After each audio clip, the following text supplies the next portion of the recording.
আমাদের এই জগৎটার একটি নাম হলো দুনিয়া। দুনিয়া এই জন্য দু নিয়েই এই দুনিয়া। সেই দুই কি কি? দু নিয়েই দুনিয়া। তো বলছেন এখানে সব দুই দিয়েই সৃষ্টি, পাপ পূর্ণ, ভালো মন্দ, বিবেক অবিবেক, আকাশ এবং পাতাল, ধনী দরিদ্র, শীত বা গ্রীষ্ম, এই যে দুই বৃত্তি দিয়ে আমাদের এই জগৎ, সুখ দুঃখ, পাপ পুণ্য, দিন রাত, ভালো মন্দ, আকাশ বা পাতাল, যেহেতু দু নিয়েই দুনিয়া, আর যেখানে দুই সেখানে দ্বন্দ্ব। এক তত্ত্বে বা এক বস্তুতে দ্বন্দ্ব হয় না, এক থেকে একাধিক তত্ত্ব যেখানে, সেখানেই দ্বন্দ্ব হয়। কোনো কুমারী হাতে কাচের চুড়ি যদি অনেকগুলি থাকে, তার সাংঘর্ষিক একটি শব্দ হতে থাকে। সব ভেঙে দিয়ে যদি দুটি রাখে, তারপরেও ঝনৎকার শব্দ আসে।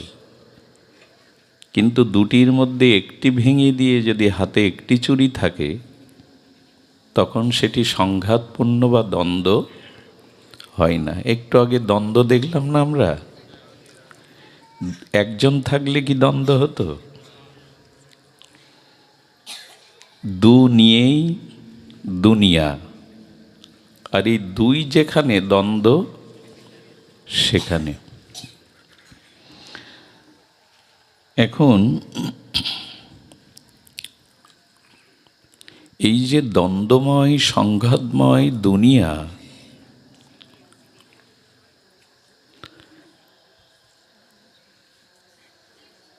তো এই দ্বন্দ্বময়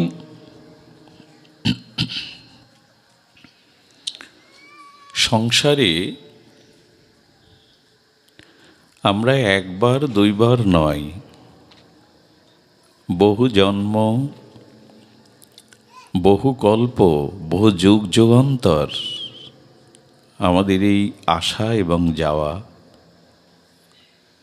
দেখুন, ভগবৎ প্রাপ্তি হলে আমাদের ধাম প্রাপ্তি হতো, বৈকুণ্ঠ গতি হতো, গোলক গতি হতো। ভগবৎ প্রাপ্তি আমাদের হয়নি, এই জন্য আমরা জগতে এসেছি। জগতে এসেছি মানে জন্ম মৃত্যু চক্রে, সংসার চক্রে এসেছি মানে আমাদের ভগবৎ প্রাপ্তি হয়নি। ভগবৎ প্রাপ্তি হলে আমাদের আসা যাওয়া থামতো। এই দ্বন্দ্বময় দুনিয়ায় আমাদের আর দ্বন্দ্ব সংঘাত, জন্ম মৃত্যু, পাপ পুণ্যে আসতে হতো না। এবং এই যে আমরা ভগবৎ প্রাপ্ত না হয়ে জগতে এসেছি, আমাদের পেছনে খুব প্রবল শক্তি নিয়ে একটি শক্তি কাজ করছে, যার নাম প্রারব্ধ। কি বললাম আমরা নামটি? প্রারব্ধ। পূর্বজন্মের কর্ম অনুযায়ী আমি সাথে এনেছি এই প্রারব্ধ, এবং এই প্রারব্ধকে কেউ রোধ করতে পারে না। ভগবানও কারো প্রারব্ধ ক্ষয় করেন না। খুব ধ্যান দিয়ে শুনতে হবে। আমার সাধন কম, জ্ঞান অত্যন্ত সীমিত, বোধ শক্তিও নাই, আর আমি আপনাদের হারমোনিয়াম, পিয়ানো, বেহালা বাজিয়ে, বাঁশি বাজিয়ে আনন্দ দিতেও পারবো না। শুষ্ক দুটি কথা একটু ধ্যান দিয়ে শুনতে হবে। গুরু মহারাজ নিষেধ করেছিলেন, ব্যাসপীঠে কথা ছাড়া যেন সুর না দেয়া হয়। তার আজ্ঞাকে পালন করে এই জীবাধমের ক্ষুদ্র ক্ষুদ্রাতি জীবের কথা একটু ধ্যান দিয়ে শ্রবণ করুন। প্রারব্ধ বড় বলবান। আচ্ছা, আমাদের প্রারব্ধ প্রথমে রচনা হয়েছে না শরীর প্রথমে রচনা হয়েছে? আগে কাঠামো তৈরি হয় না আগে প্রতিমা তৈরি হয়? তেমন আমাদের শরীর সৃষ্টির পূর্বে প্রারব্ধ আগে সৃষ্টি হয়েছে, পরে শরীর রচনা হয়েছে। তুলসীদাস গোস্বামী বলছেন, প্রারব্ধ পহেলা রচা পিছে রচা শরীর। আমার জীবনে সুখ বা দুঃখ এই প্রারব্ধটা আগে রচনা হয়েছে, তৎপরে আমার শরীর তৎ অনুযায়ী সৃষ্টি হয়েছে। এই জগৎটা দ্বন্দ্বময় কেন জানেন? আর প্রারব্ধ বলবান কেন জানেন? বিদ্বানের ঘরে দুটি সন্তান জন্ম নিয়েছে, একই পিতার ঔরসে একই মাতার গর্ভে। একটি সন্তান ছোটবেলা থেকে বিদ্যা বৈদুষ্যে সে সময়কে অতিক্রম করে একটা বড় পদে পৌঁছালো, জজ ম্যাজিস্ট্রেট হলো। একই পিতার ঔরসে একই অন্নভোজনে একই পরিমণ্ডলে আরেকটি সন্তান চেষ্টা করেও ঘোর মূর্খ হলো। এর কারণ কি? পিতা একই গর্ভ, একই অন্ন জল বাতাসে দুইজনই জন্ম নিয়েছে, একজন বিদ্বান আর একজন আমার মতো মূর্খ। কেন? এর পেছনে কারণ কি? প্রারব্ধ। এই জন্য এই জগতে এত বৈচিত্র্য, বিচিত্রতা, ভিন্নতা, কারণ প্রারব্ধ অনুযায়ী পরবর্তী জন্ম তদনুরূপ হয়। এই জন্য প্রারব্ধে যেটি আছে, সুখ যদি থাকে তো দরজা দিয়ে গ্রিল দিয়ে আটকাতে পারবেন না। দরজা বা আপনার গ্রিল বা আপনার আয়তন ভেঙে সুখ ঘরে ঢুকবে।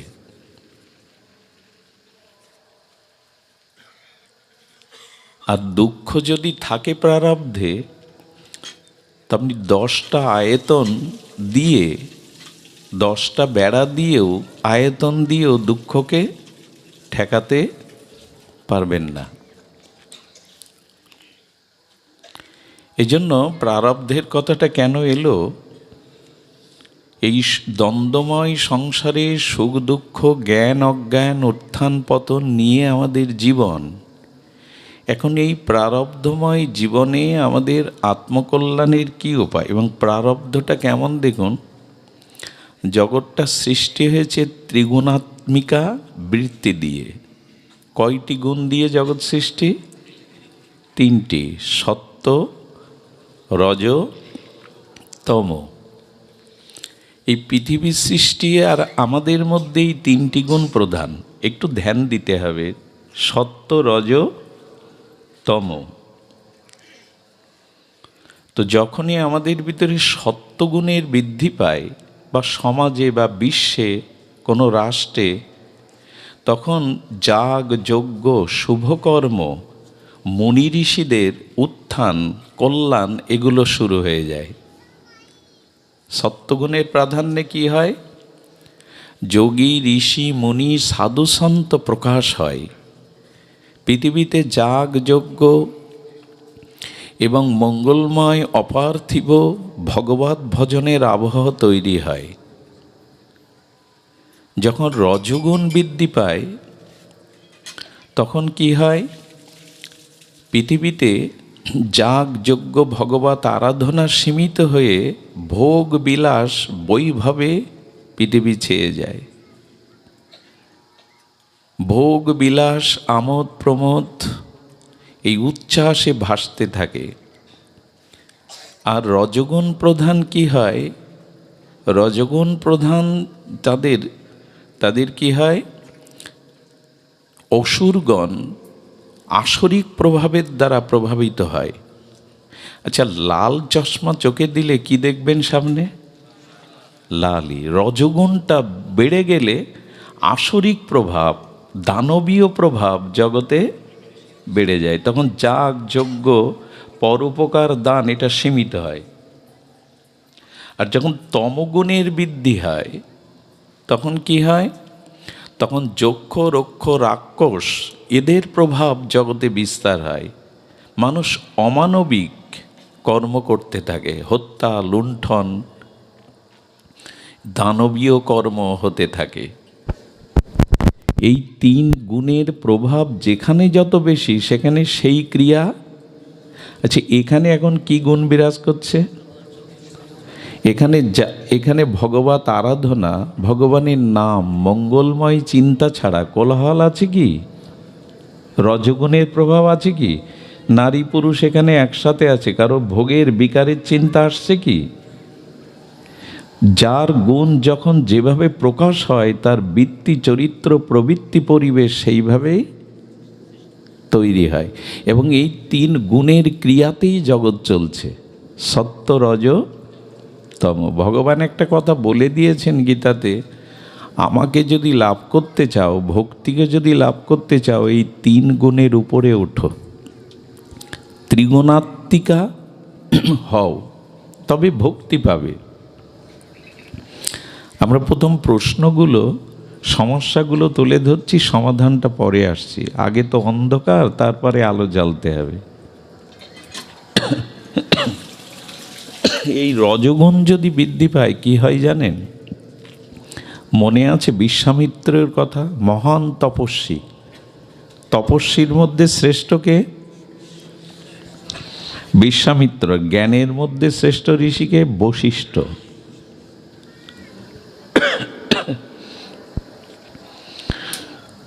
বিশ্বামিত্রের মতো ঘোর তপস্যা, এত কঠোর তপস্যা কেউ করেননি। কিন্তু লক্ষ্য করবেন, ভগবানেরই ইচ্ছা রজগুণ হঠাৎ বৃদ্ধি পেল। কার মধ্যে? বিশ্বামিত্রের মধ্যে।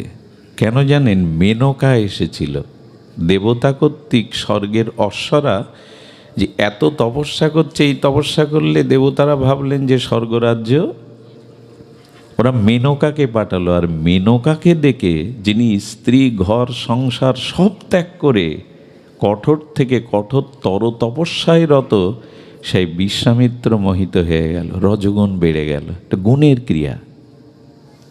অর্জুন বলছেন, আমি পাপ করতে চাই না, আমার ক্ষতি, আমার পতন আমি চাই না। আমার ভেতর থেকে কে এমন জোর করে আমাকে পাপ কর্মে রত করায় বলতে পারো কৃষ্ণ? বলেন, ওটা কোনো পাপ দেবতা নয়, ওটা হলো রজগুণ। কাম এসো, ক্রোধ এসো, রজদ্গুণ সমদ্ভাব। তোমার রজগুণ বেড়ে গেলে তখন তোমাকে এই বিলাস বৈভব পাপকর্মে প্রেরণা দেয়, টেনে নিয়ে যায়। এই জন্য মাঝে মাঝে আমাদের ইচ্ছা না থাকলেও আমরা অপকর্ম, অশাস্ত্রীয় কর্মে রত হয়ে যাই, কে যেন আমাকে টেনে নিয়ে যায়। আর এর কারণ রজগুণ। সব গুণেরই ক্রিয়া। ভাগবত কোনো সাধারণ শাস্ত্র নয়, এটাকে একটু দার্শনিক ভাবনা দিয়ে, তত্ত্ব দিয়ে বুঝতে হবে।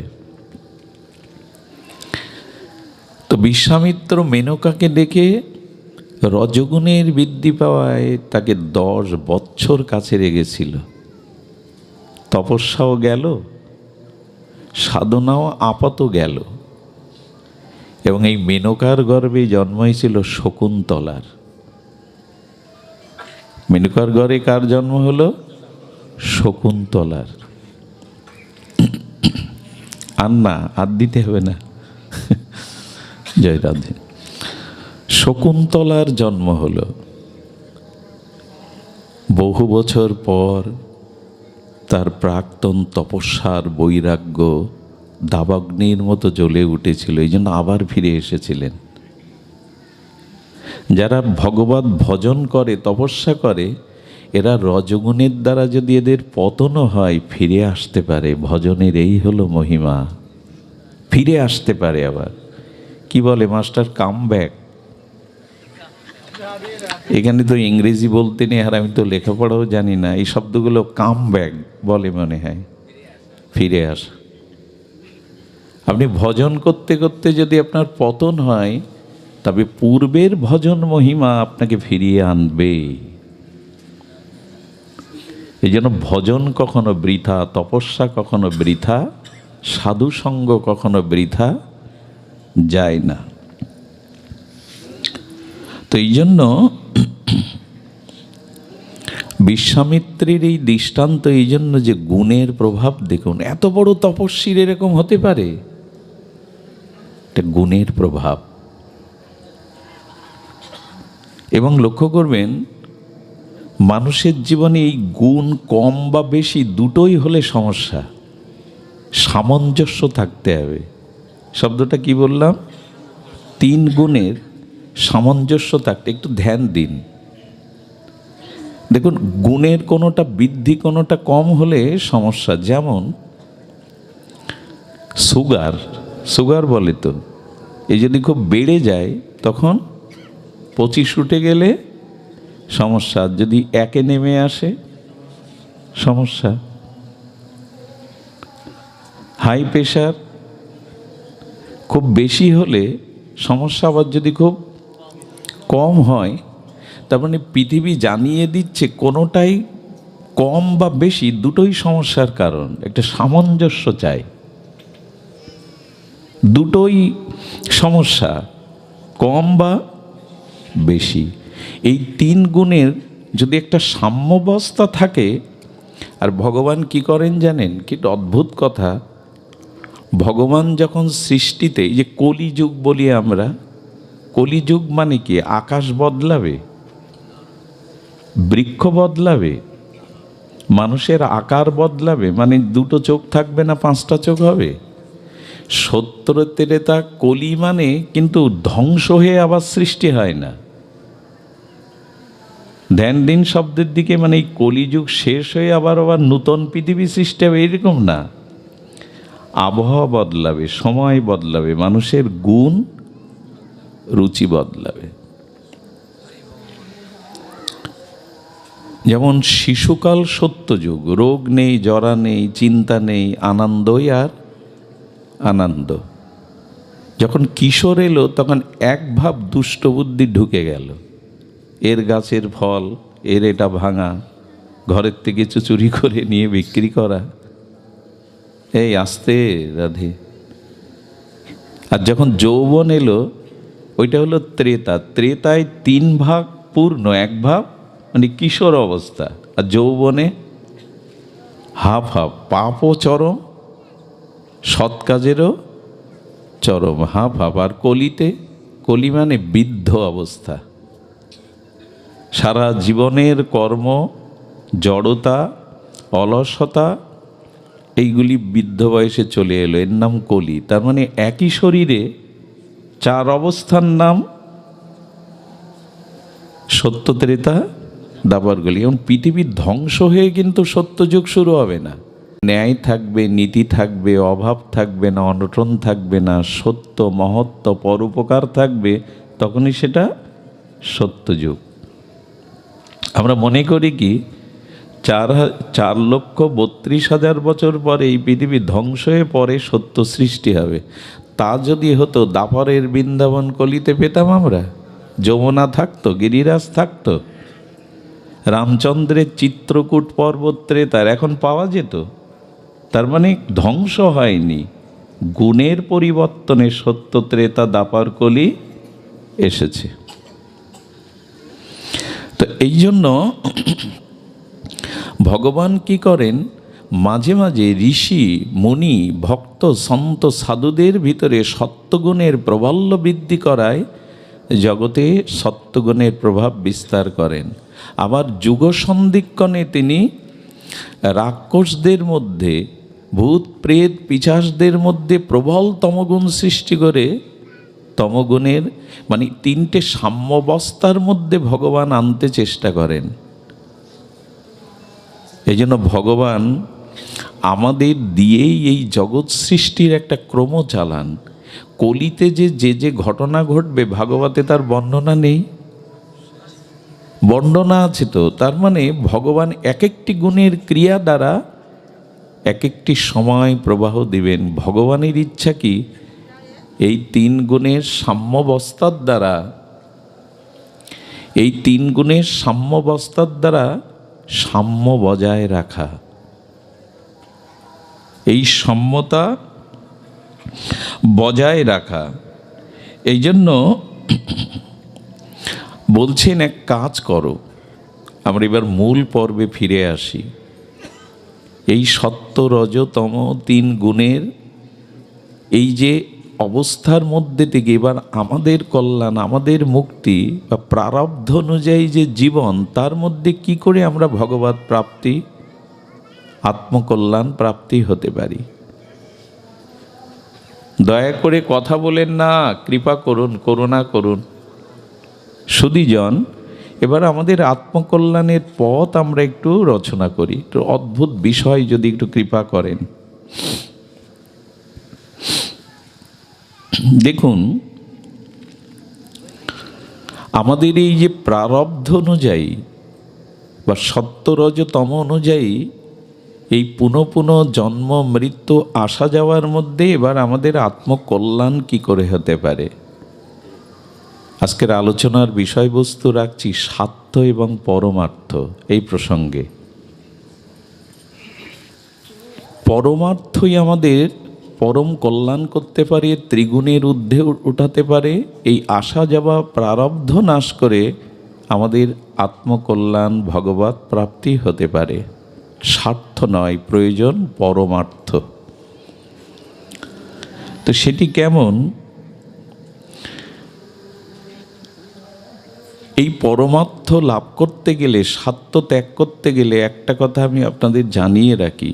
হিরণ্যক্ষকে যখন বধ করেছিলেন ভগবান, তখন হিরণ্যক্ষের স্ত্রী পুত্রকে বেদের জ্ঞান দিয়ে, আত্মজ্ঞান দিয়ে সান্ত্বনা দিয়েছেন হিরণ্যকশিপু।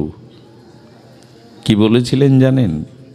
মা স্ত্রী পুত্রকে বলেছিলেন, আমার ভাই হিরণ্যক্ষ বীর, বীর যখন শহীদ হয়, বীর যখন মারা যায়, তার জন্য শোক করতে নাই, শোক করতে নাই। আর কি বলেছিলেন? এদিকে ধ্যান দিন, এদিকে মন দিলে সব আপনার ভেতরে যাবে, এদিকে মন দিন।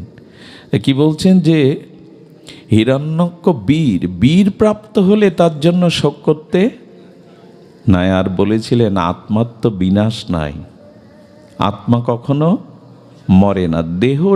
দেহটা একই থাকে, পোশাক অনেকবার বদলায় আমরা, তাতে দেহ আলাদা হয়ে যায় না। পোশাক তো কত বদলায়, তেমন দেহ বদলায়, আত্মার মৃত্যু নেই।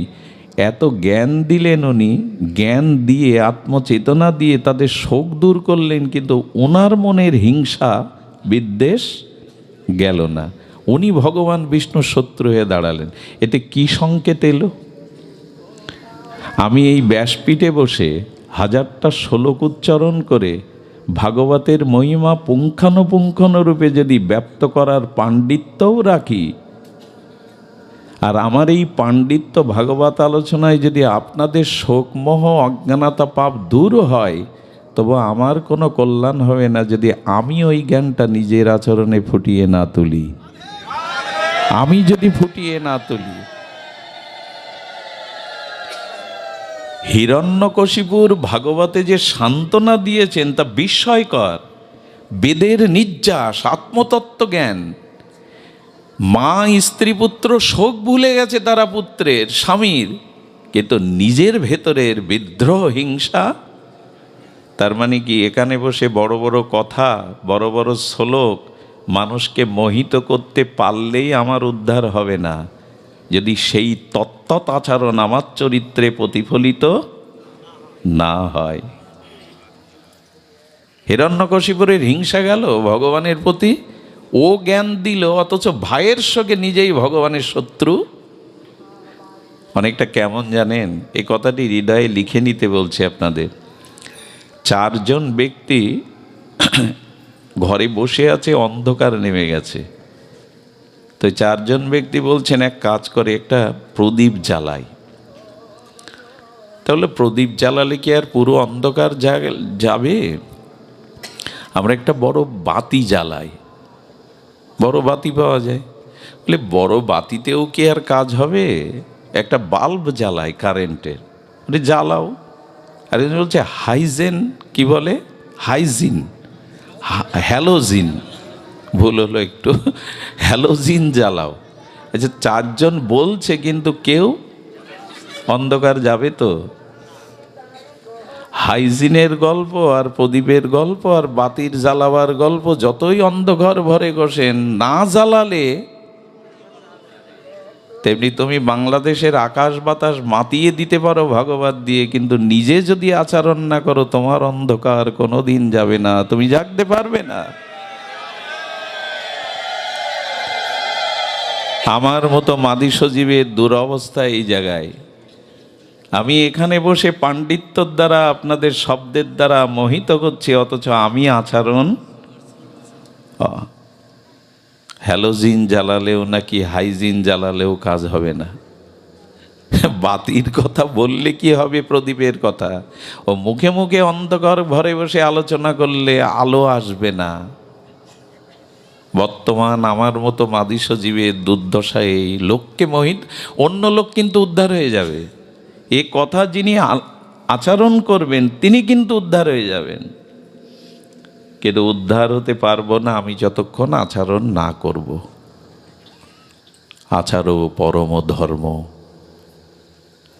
আমাদের এক প্রণাম মঠের স্বামীজি বলতেন, এখন বকা উল্লাহ পাওয়া যায়, সোনা উল্লার সংখ্যাও কম না।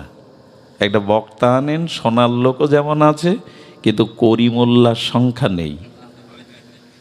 বকা উল্লাহও পাওয়া যাবে, সোনা উল্লাহও পাওয়া যাবে, করিম উল্লার সংখ্যা কমে গেছে। এটাই আমাদের দুর্দশার চিত্র। আমরা যা বলছি তার নিজে আচরণ করছি না। মহাপ্রভু হুঁশিয়ার করে দিয়েছিলেন, আপনি না কইলে ধর্ম শেখানো না যায়, এই সিদ্ধান্ত গীতা ভাগবতে কয়। আপনি না কইলে ধর্ম শেখানো না যায়, নিজে না করলে অন্যকে শেখানো যায় না, আর গেলেও তাতে তোমার কাজ হবে না। আমরা যেন সতর্ক থাকি এ বিষয়ে। আচ্ছা, এই প্রারব্ধের মধ্যে, এই 3 গুণের ক্রিয়াশীলতার মধ্যে এবার আমাদের কল্যাণ কি হবে? খুব অভূতপূর্ব বিষয়, পরমার্থই হবে। পরমার্থটা কি? নিজের স্বার্থকে প্রাধান্য না দিয়ে অন্যের স্বার্থকে প্রাধান্য দেওয়াই একে বলে স্ব-অর্থ, স্বার্থ। আর পর স্বার্থ এটা বলে পরার্থ বা পরমার্থ। নিজেদের স্বার্থ জলাঞ্জলি দিয়ে পরের স্বার্থের মতো ভাবনা যদি আপনার ভেতরে আসে, তাহলে এই 3 গুণের ঊর্ধ্বে উঠতে পারবেন। কথাটি মার্মিক কথা। সেটি কেমন জানেন? আচ্ছা, কাম, ক্রোধ, লোভ এগুলি আমাদের জীবনে আছে কি না? দেবতাদেরও আছে, সকলের আছে। কিন্তু এইগুলি থেকে নিষ্কৃতি পাওয়ার উপায় হলো ওই যে স্বস্বার্থ, স্বসুখ ভোগ না এনে এগুলো ভগবানের পরাত্ম জুড়ে দিন। কি করে বোঝায় বলুন তো? কাম, ক্রোধ, লোভ আপনার মুক্তির কারণ হতে পারে, প্রেম ভক্তির কারণ হতে পারে, যদি নিজের ভোগে না লাগিয়ে ভগবানে জুড়ে দেন। কাম জুড়ে দেন ভগবানে, ক্রোধ জুড়ে দেন, লোভ জুড়ে দেন, দিলে ওটা পরমার্থ হয়ে আপনার আত্মকল্যাণ হবে। আর যদি নিজের স্বার্থের জন্য কাম, ক্রোধ, লোভ ভোগে লাগান, আপনার পতন হবেন। কি করে বোঝাই বলুন তো? আচ্ছা, একটা তালা আনুন, আর সেই তালার একটা চাবি আনুন, নিয়ে ওই এক চাবিতেই তালা লাগান। খুলতে গিয়ে অন্য চাবি দরকার কি? যে চাবি দিয়ে তালাটা বদ্ধ করলেন, দিলেন, অন্য চাবি দরকার কি খোলার জন্য? অন্য চাবি আনলে খুলতে পারবেন?